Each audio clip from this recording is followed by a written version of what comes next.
Imagine a company claims their new floor wax lasts months longer than the leading competitors. Or maybe a political analyst insists that senators from one party are significantly older than the other. How do you actually prove a claim like that mathematically, instead of just guessing or relying on the good old eyeball test? You might look at a small sample and see a slight difference, but is that difference a solid statistical fact or just pure random chance?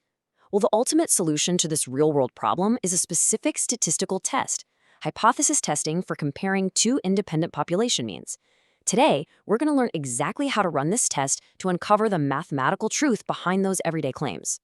Here is our game plan for today. We'll cover the core concept, the formula, example 1, which is our floor wax showdown, example 2, our political age test, and finally, a summary and next steps. By the end of this lecture, you'll deeply understand the concept, the exact formula behind it, and most importantly, how to apply it step by step in the real world.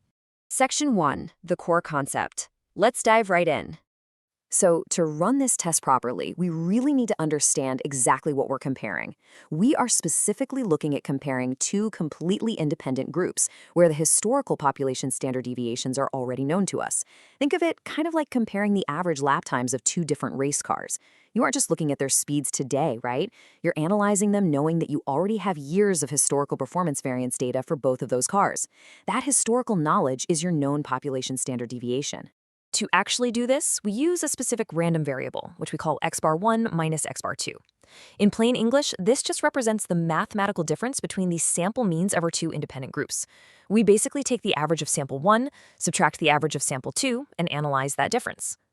Section 2, the formula. Now that we've got the basic idea down, let's look at the math.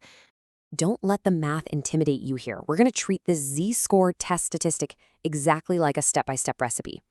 Step 1, you find the difference in your sample means. That's your x bar 1 minus x bar 2. Step 2, you subtract the hypothesized difference in the actual population means, which honestly is usually just 0 if we're testing whether there's any difference at all. And step 3, you divide all of that by the standard deviation of the difference, which just factors in those known population standard deviations and your sample sizes. Now, you might be wondering, why does this formula rely on a normal distribution? It's a really common question. The reason is directly tied to our core concept. Because the population standard deviations are already known to us, the sampling distribution of the difference between the means naturally takes a normal format. It's just a fundamental rule of statistics. Section 3, example 1, the floor wax showdown. Let's make this way easier to visualize with a concrete example. Let's look at this floor wax problem from our OpenStax textbook. We want to know, does wax 1 actually last longer than wax 2? Well, here's the raw data from 20 floors randomly assigned to test each wax. Wax 1 lasted a sample mean of 3.0 months with a known population standard deviation of 0.33. Wax 2 lasted an average of 2.9 months with a standard deviation of 0.36. We tested 20 floors for each. Now, on the surface, 3.0 is definitely higher than 2.9, but is wax 1 statistically better? To figure that out, we have to set up our hypothesis. Our null hypothesis, H0, states that wax 1 is less than or equal to wax 2 in effectiveness. Our alternate hypothesis, HA, states that wax 1 is strictly greater than wax 2. The absolute crucial point here is that the phrase more effective or last longer translates mathematically to a greater than symbol. Because our alternate points to the right with that greater than symbol, this dictates that we're running a right-tailed test. So, we plug all our data into the formula, run our z-test on the normal distribution, and we calculate a p-value of exactly 0.1799. Okay, let's pause for a quick retention check. Wait, why do we not reject the null hypothesis here? If we test at a standard 5% level of significance, meaning an alpha of 0.05, we absolutely have to compare our p-value to that alpha. Because our alpha of 0.05 is strictly less than our calculated p-value of 0.1799, the null hypothesis stands. And this brilliantly illustrates our real-world takeaway. Even though the sample mean of wax 1 looked slightly higher at 3.0 compared to 2.9, mathematically, at the 5% significance level, there is simply not sufficient evidence to conclude that wax 1 is definitively more effective. That slight difference we saw, it could totally just be random chance. Section 4, example 2, the political age test. Let's connect this to a completely different real-life scenario to see how it works. Let's look at the ages of United States senators. A curious citizen wanted to know if Democratic senators are, on average, older than Republican senators. Here's the data. A sample of 30 Democratic senators had a mean age of 61.704 years, with a standard deviation of 9.55. A sample of 30 Republican senators had a mean age of 61.675 years, with a standard deviation of 10.17.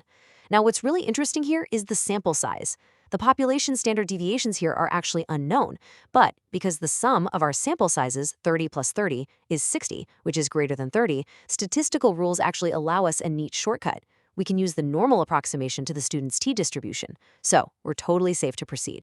We are testing for the exact phrase older than. So our null hypothesis is that the difference between Democratic and Republican ages is less than or equal to 0. Our alternative hypothesis, which is what we're actually testing for, is that the difference is strictly greater than 0. And we'll test this again at a standard 0.05 alpha level. We run those numbers right through our distribution, and the resulting p-value is a massive 0.4955. Okay, wait, this is absolutely important. I really want to highlight a super common mistake students and even professionals make. People will look at the raw data, 61.704 years versus 61.675 years, and instantly assume one group is older. But with a massive p-value of 0.4955, which is way, way higher than our 0.05 alpha, we cannot reject the null hypothesis. There is absolutely no statistical evidence to conclude that Democratic senators are older. A slight visible difference in a tiny sample does not equal a statistical fact. Section 5, Summary and Next Steps. Let's wrap this up. Here is your rapid-fire recap. Hypothesis testing for two population means is used to compare two completely independent groups. In the format we learned today, it requires known historical population standard deviations. Because of that, it relies heavily on normal distribution properties. And ultimately, your calculated p-value compared against your alpha level dictates your final decision. Never, ever just rely on the eyeball test of the sample data. We've completely mastered the theory when historical data is perfectly laid out for us. But think about this. What do you actually do in the messy, unpredictable real world when those population standard deviations are completely unknown to you? How on earth do you test a claim when you're essentially flying blind on historical variance? That is a fascinating problem, and it's exactly what we're going to solve